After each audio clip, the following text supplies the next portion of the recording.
ನಿಮ್ಮ ಅತ್ತೆ ಸೊಸೆ ಜಗಳ, ತಂದೆ ಇದಕ್ಕೆ ಒಂದು ಸಣ್ಣ ಪರಿಹಾರ ಏನು ಗೊತ್ತಾ? ಮದುವೆ ಮಾಡಿದ ಮೇಲೆ ಹೆಣ್ಣಿನ ತಂದೆ ತಾಯಿ, ಗಂಡಿನ ತಂದೆ ತಾಯಿಗಳು ಫ್ರೆಂಡ್ಸ್ ಆಗಬೇಕು. ಅವರಿಬ್ಬರು ಫ್ರೆಂಡ್ ಆಗಿರಬೇಕು.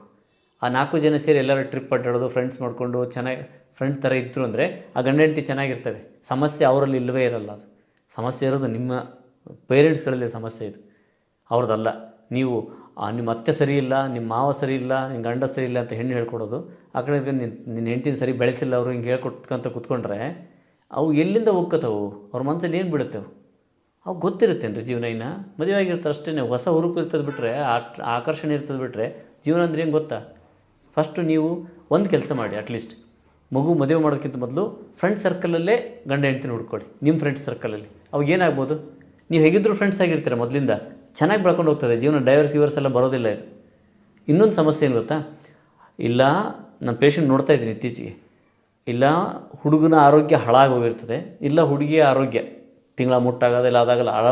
ಇವು ಯಾವನು ಪರಿಗಣಿಸದೇನೆ ಬರೀ ಒಂದು ಅಂಶಗಳನ್ನ ಯಾವುದೋ ಪರಿಗಣಿಸಿಬಿಟ್ಟು ಮದುವೆ ಮಾಡಿಬಿಡೋದು. ಇದರಿಂದ ಒಳ್ಳೇದಾಗುತ್ತೆ, ಅದು ಚಲೋ ಆಗುತ್ತೆ, ಇದು ಯಾರು ಕೇಳಿದ್ರು ಇವ್ರು ಹೇಳಿದರು ಅಂತ ಮದುವೆ ಆಗಿಬಿಡೋದು. ಆರೋಗ್ಯನ ಗಮನಿಸ್ತೇನೆ. ಮುಂದೇನು? ಎಷ್ಟು ದಿನ ತಡ್ಕೋತೀರ? ಒಬ್ಬರು ಕಂಟಿನ್ಯೂ ಈಗ 25 ವರ್ಷ ಆಗಿದೆ, 20 ವರ್ಷ ಆಗಿದೆ, 25 ವರ್ಷ ಆಗಿದೆ, ನಿರಂತರವಾಗಿ ಅವರ ಅನಾರೋಗ್ಯದಲ್ಲೇ ಆಗಲೆಲ್ಲ ಮಲಗೋದೆ ಮಾಡಿದರೆ ಯಾರಿಗೆ ಜೀವನದ ಉತ್ಸಾಹ ಬರ್ತದೆ? ಚಟುವಟಿಕೆಯಿಂದ ತೊಡಕೊಳ್ಳದೆ ಇದ್ದರೆ, ಜೀವನನ ಅನುಭವಿಸ್ತಾ ಇದ್ದರೆ ಯಾರಿಗೆ ಇಷ್ಟ ಆಗುತ್ತೆ ಜೀವನ? ನೋವಾಗೋದಿಲ್ವಾ ಅದು?